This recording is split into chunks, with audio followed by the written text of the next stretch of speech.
அதில் பேசுவாரோ அவர் நல்லதையே பேசட்டும், தொழுகையில் பேசக்கூடாது. தொழுகைக்கும் தவாஃபுக்கும் உள்ள வித்தியாசம் என்ன? தொழுகையில் பேசக்கூடாது, தவாஃபில் பேசலாம், பேசினாலும் நல்லதான் பேசணும். போன் பேசக்கூடாது. அங்க நின்றுட்டு காபா முன்னாடி இருக்குன்னு சொல்லி செல்ஃபி எடுத்துட்டு கூடாது. அதல்ல காபாவிற்கு கொடுக்கக்கூடிய கண்ணியம். காபாவை தவாஃப் செய்யும் போது எது தேவையோ எது நன்மையோ அதை தவிர எதையும் பேசக்கூடாது. மேலும் மஸ்ஜித் அல் ஹராம் மக்காவுடைய சிறப்புகளில் ஒன்று காபாவில் அமைந்திருக்கக்கூடிய ஹஜருல் அஸ்வத். ஹஜருல் அஸ்வத் காபாவுடைய சிறப்பு. அது எங்கிருந்து வர வைக்கப்பட்ட கல்? அது சொர்க்கத்துடைய கல். அல்லாஹ்வுடைய தூதர் ஸல்லல்லாஹு அலைஹி வஸல்லம் சொன்னார்கள், இந்த கல்லுக்கு நாளை மறுமையிலே பார்வை கொடுக்கப்படும், பேசுவதற்கு ஆற்றல் கொடுக்கப்படும். இது சாட்சி கூறும் யார் அதை உண்மையாக தொட்டார்களோ அவர்களுக்கு. ஹஜர் அஸ்வத் கல்லை தொட்டால் இந்த கல் நாளை மறுமையில் அவர்களுக்காக சாட்சி கூறும். இன்னும் காபாவுடைய சிறப்பில் ஒன்று ருக்குனுல் யமானி. ஹஜர் அஸ்வதற்கு முன்னால் இருக்கக்கூடிய யமன் தேசத்தை நோக்கி இருக்கக்கூடிய அந்த மூலை. அல்லாஹ்வுடைய தூதர் ஸல்லல்லாஹு அலைஹி வஸல்லம் சொன்னார்கள், யார் ஹஜருல் அஸ்வதுடைய கல்லையும் ருக்குனுல் யமானியையும் தொடுவார்களோ அவர்களுடைய பாவங்கள் அப்படியே உதிர்கிறது என்று. அல்லாஹ்வுடைய தூதர் ஸல்லல்லாஹு அலைஹி வஸல்லம் ருக்குனுல் யமானிக்கு சிறப்பை சொன்னார்கள், ஹஜர் அஸ்வதுக்கு சிறப்பை சொன்னார்கள். மக்காம் இப்ராஹிம் அல்லாஹ்வுடைய அத்தாட்சிகளில் ஒன்று. இன்னும் மக்காவில் இருக்கக்கூடிய நன்மை தரக்கூடிய செயல் அல்லது நன்மை தரக்கூடிய பொருள் ஜம்சம். ஜம்சம் எங்கு மட்டும்தான் கிடைக்கும்? மக்கால தான். மதீனால ஜம்சம் கிடையாது. அங்கிருந்து வர்றதா இங்க உள்ள ஜம்சம். மக்காவில் ஜம்சம் யாரின் மூலமாக வந்தது? யாருடைய பாதத்தில் இருந்து? இஸ்மாயில் அலைஹிஸ்ஸலாம். இந்த ஜம்சம் மறுமை வரை வற்றாமல் பூமியில் உதயமாகிக் கொண்டே இருக்கும். அல்லாஹ்வுடைய தூதர் ஸல்லல்லாஹு அலைஹி வஸல்லம் சொன்னார்கள், இந்த ஜம்சமில் நோய்க்கு நிவாரணை உண்டு. இந்த ஜம்சமில் வயிற்று பசிக்கு பசியை ஆற்றும். யார் எதை நினைத்து இந்த ஜம்சமை குடிக்கிறார்களோ அது அவர்களுக்கு நிறைவேறும். ஒரு எதை நினைத்து குடித்தாலும் சரி அது அவர்களுக்கு நிறைவேறும். நம்ம எதை நினைச்சுதான் குடிப்போம் ஜம்சம? எல்லாம் காசு வேணும் ஜம்சம் குடிப்போம், அல்லது நல்ல பொண்ணு கிடைக்கணும்னு சொல்லி நம்ம வாலிபர்களா ஜம்சம் குடிப்பாங்க. இப்படி பல பேர் ஒவ்வொரு காரணத்துக்காக ஜம்சம் குடிப்பாங்க. ஆனா மார்க்க அறிஞர்கள் எமக்கு முன்னால் சென்ற முன்னோர்கள் ஜம்சமை குடித்ததற்கு காரணம் மறுமை வெற்றிக்காக. யா அல்லாஹ், இங்கு இந்த ஜம்சம் நீரை கொண்டு என்னுடைய தாகத்தை தணிக்கிறாய், நாளை மறுமையில் எனக்கு தாகத்தை ஏற்படுத்தி விடாதே. அந்த நரக வேதனை இருக்கும் போது, ஒரு மைல் தூரத்திலே சொர்க்கம் நரகம் இழுத்து கொண்டு வரப்பட்டிருக்கும் போது, ஒரு மைல் தூரம் சூரியன் இருக்கும் போது நரகம் இழுத்து கொண்டு வரப்பட்டிருக்கும் போது, யா அல்லாஹ் என்ன செய்து விடாது, தாகத்தை ஏற்படுத்தி விடாது என்று ஜம்சமை குடிக்கும் போது துஆ செய்வார்கள். மறுமைக்காக அதிகமான பிரார்த்தனைகளை ஜம்சம் குடிப்பதற்கு முன்னால் கேட்க வேண்டும். அது எமக்கு அதை நிறைவேற்றி தரும்.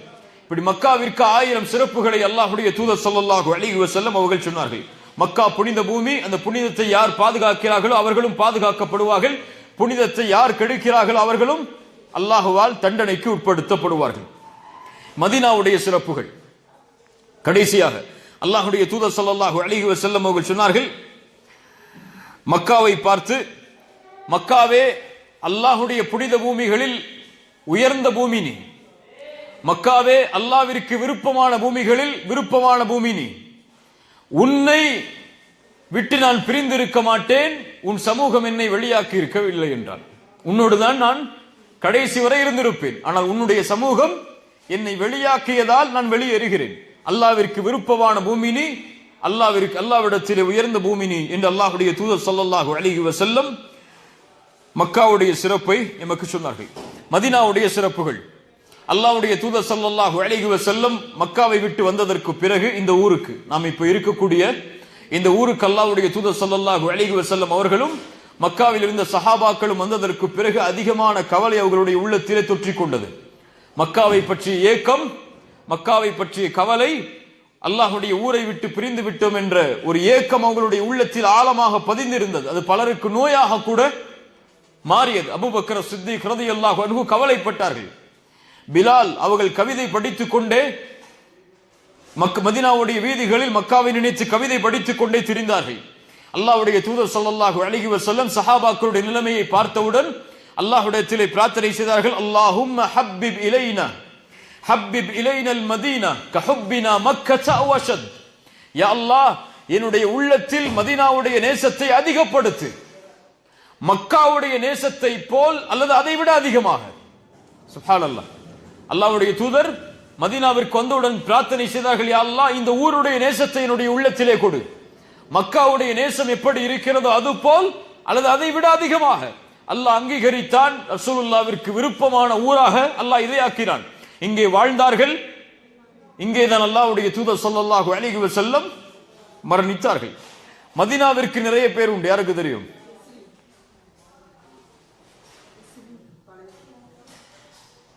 எஸ்ரி பழைய பேர், அதை மாத்திட்டாங்க அல்லாஹ்வுடைய தூதர். மதீனாவுக்கு இன்னொரு பெயர்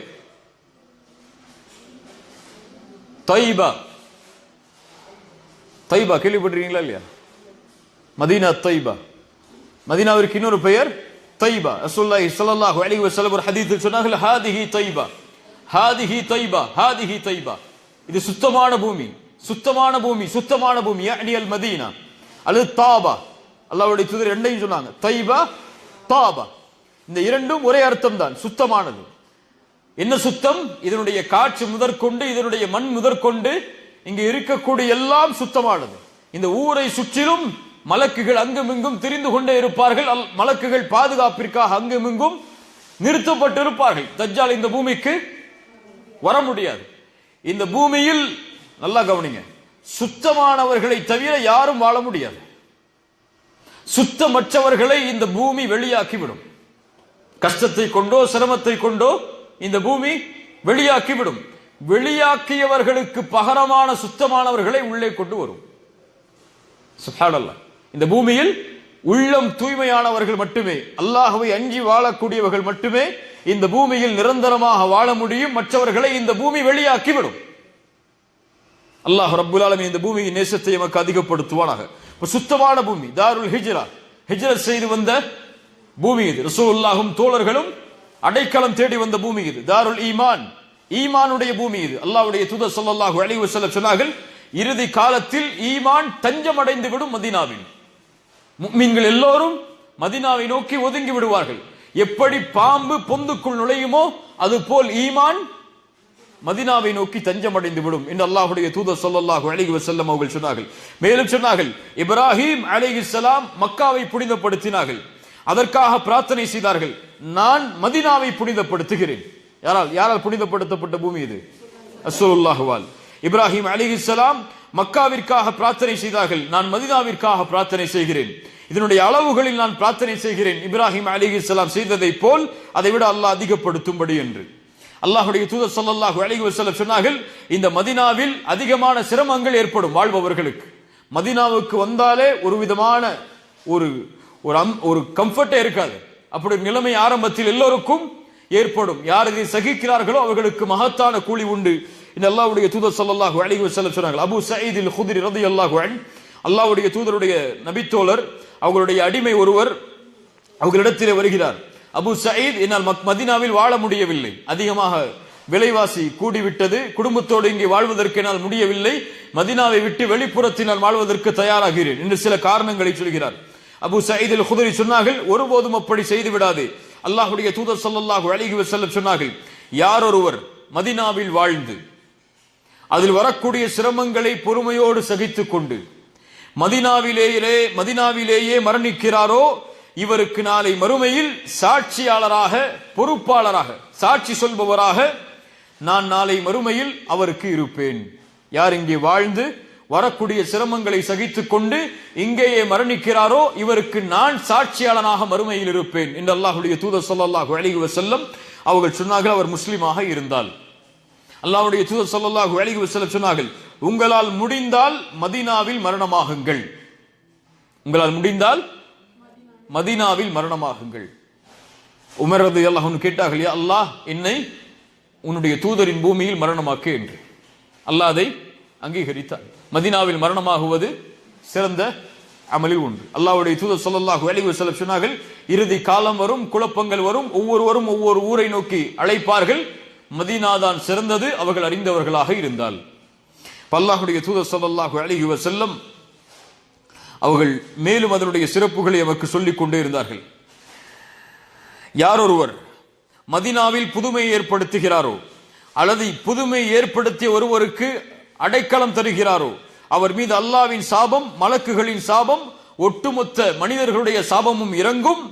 அவர்களுடைய எந்த அமலையும் நாளை மறுமையில் அல்லாஹ் அங்கீகரிக்க மாட்டான் என்று. மதீனாவில் தீங்கிழைப்பவர், பாவம் செய்பவர் அல்லாஹ்வின் சாபத்திற்குரியவர், மலக்குகளின் சாபத்திற்குரியவர், ஒட்டுமொத்த மனிதர்களின் சாபத்திற்குரியவர். சுத்தமான பூமியில் நன்மையை தவிர எதையும் செய்யக்கூடாது. அல்லாஹ்வுடைய தூதர் ஸல்லல்லாஹு அலைஹி வஸல்லம் இந்த மதீனாவுடைய சிறப்புகளில் சில சிறப்புகளை சொன்னார்கள். மஸ்ஜிதுல் ஹராம், மஸ்ஜிதுல் ஹராம் அல்லது மஸ்ஜிதுல் நபவி என்று அழைக்கப்படக்கூடிய மஸ்ஜித் நபவியுடைய சிறப்புகளில் ஒன்று ஸலாத்துன் ஃபி மஸ்ஜிதி ஹாதா, என் பள்ளியில் தொழுவது அஃதலு மின் அல்ஃபி ஸலாத்தின் ஃபீமா சிவா, 1000 தொழுகைகளுக்கு நிகரானது. மக்கா எத்தனை தொழுகை? மதீனா 1000. அல்லாஹ்வுடைய தூதர் ஸல்லல்லாஹு அலைஹி வஸல்லம் மேலும் சொன்னார்கள், மதீனாவில் இருக்கக்கூடிய அரௌதத்து ஷரீஃபா மா பைன பைதி வ மிம்பரி, என் வீட்டிற்கும் என் மிம்பருக்கும் இடைப்பட்ட அந்த இடத்தில் ரௌதத்தும் மின் ரியாதில் ஜன்னah, சொர்க்கத்துடைய பூஞ்சோலை உண்டு. இது அல்லாஹ்வுடைய தூதருடைய வீடு. எங்க இருக்கு அல்லாஹ்வுடைய தூதருடைய வீடு? மதீனால எங்க இருக்கு? மஸ்ஜித் நபவியில் எங்க இருக்கு? மிம்பர் பக்கத்தில் எங்க இருக்கு? ரசூலுல்லாஹ் எங்கே அடக்கமாகினார்களோ அதுதான் யாருடைய வீடு? ரசூலுல்லாஹ்வுடைய வீடு. ரசூலுல்லாஹ்வுடைய வீட்டுக்கும் மிம்பருக்கும் இடைப்பட்ட அந்த இடைவெளியில் என்ன இருக்கிறது? ரௌதா, சொர்க்கத்துடைய பூஞ்சோலை. அறிஞர்கள் சொல்கிறார்கள், இந்த இடம் நாளை மறுமையில் உயர்த்தப்படும். இந்த இடத்தில் தொழுபவர்கள் இந்த இடத்தில் தொழுபவர்களுக்காக இந்த இடம் நாளை மறுமையில் சாட்சி சொல்லும். மதீனாவுடைய சிறப்புகளில் ஒன்று மஸ்ஜித் குபா, மதீனாவில் முதலாக அமைக்கப்பட்ட பள்ளிவாசல் மஸ்ஜிதுல் குபா. அல்லாஹ்வுடைய தூதர் ஸல்லல்லாஹு அலைஹி வஸல்லம் சொன்னார்கள், யார் இந்த பள்ளிக்காக வெளியேறி 2 ரக்அத் தொழுகை இந்த பள்ளியில் தொழுகிறாரோ கான கஅத்லி உம்ரா, அதனுடைய கூலி உம்ராவிற்கு சமமானது என்று. அங்கே தொழக்கூடிய தொழுகையுடைய கூலி உம்ராவிற்கு சமமானது என்று அல்லாஹ்வுடைய தூதர் ஸல்லல்லாஹு அலைஹி வஸல்லம் அவர்கள் சொன்னார்கள். அல்லாஹ்வுடைய தூதர் ஸல்லல்லாஹு அலைஹி வஸல்லம் மதீனாவுடைய சிறப்புகளில் சொன்னார்கள், அஜ்வா, மதீனாவில் விளையக்கூடிய அஜ்வா பெரித்தம்பழம். யார் காலையில் எழுந்து 7 பேரித்தம்பழ அஜ்வாக்களை சாப்பிடுகிறாரோ அன்றைய தினம் அவருக்கு சூனியமோ அல்லது விஷமோ அவரை தீண்டாது என்று அல்லாஹ்வுடைய தூதர் ஸல்லல்லாஹு அலைஹி வஸல்லம் அவர்கள் சொன்னார்கள். மதீனாவுடைய சிறப்புகளில் ஒன்று ஜபல் உஹுத், உஹது மலை. அல்லாஹ்வுடைய தூதர் உஹது மலையை பார்த்து ஒரு முறை சொன்னார்கள், ஹாதிஹி தாபா, இது சுத்தமான பூமி, வஹாதா உஹுதுன், இது உஹதுடைய மலை, யுஹிப்புனா வ நுஹிப்புஹு, இந்த மலையும் எம்மை நேசிக்கிறது, நாமும் இந்த மலையை நேசிக்கிறோம்.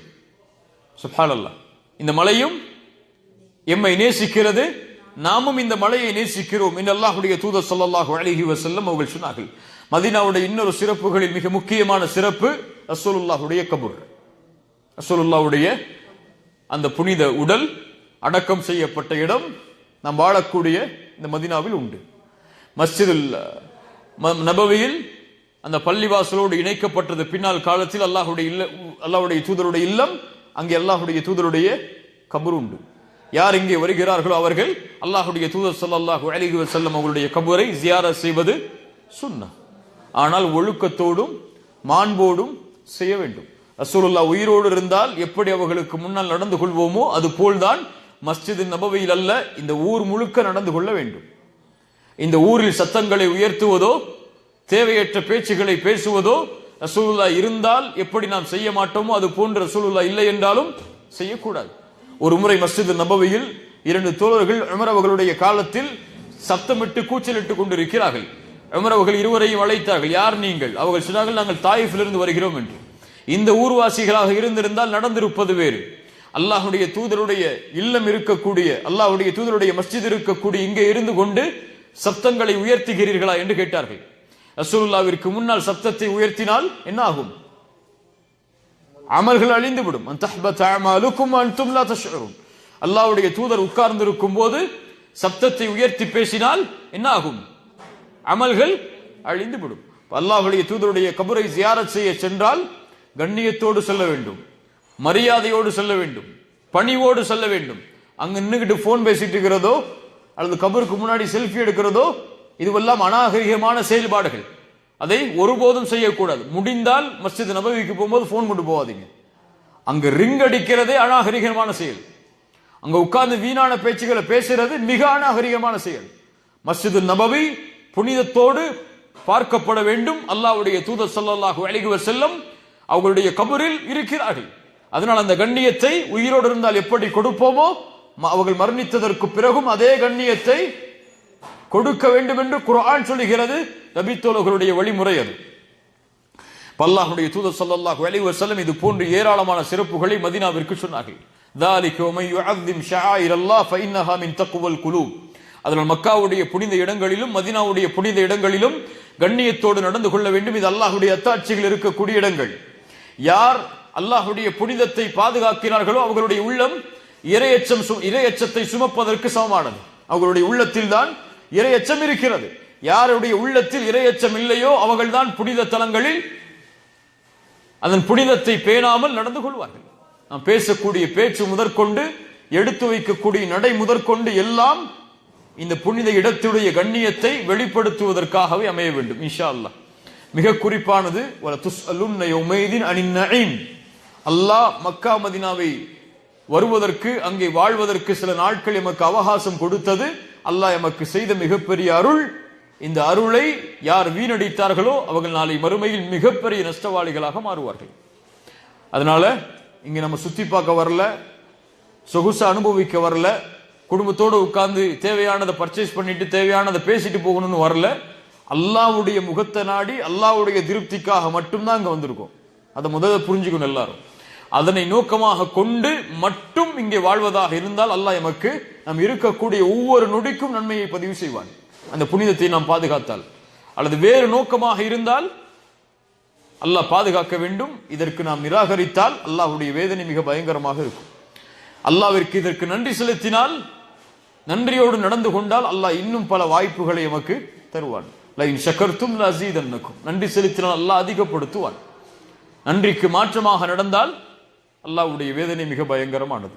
அல்லாஹ் ரப்புல் ஆலமீன் இந்த புனித பூமியின் கண்ணியத்தை பாதுகாப்பதற்கும் அதிகமான அமல் செய்வதற்கும் எனக்கும் உங்களுக்கும் அல்லாஹ் அருள் செய்வானாக. ஜஸாக்குமுல்லாஹு கைர். பாரக்கல்லாஹு ஃபீக்கும். அகூலு கௌலி ஹாதா அஸ்தக்ஃபிருல்லாஹ லீ வ லக்கும். அஸ்ஸலாமு அலைக்கும் வரஹ்மத்துல்லாஹி வபரகாத்துஹு.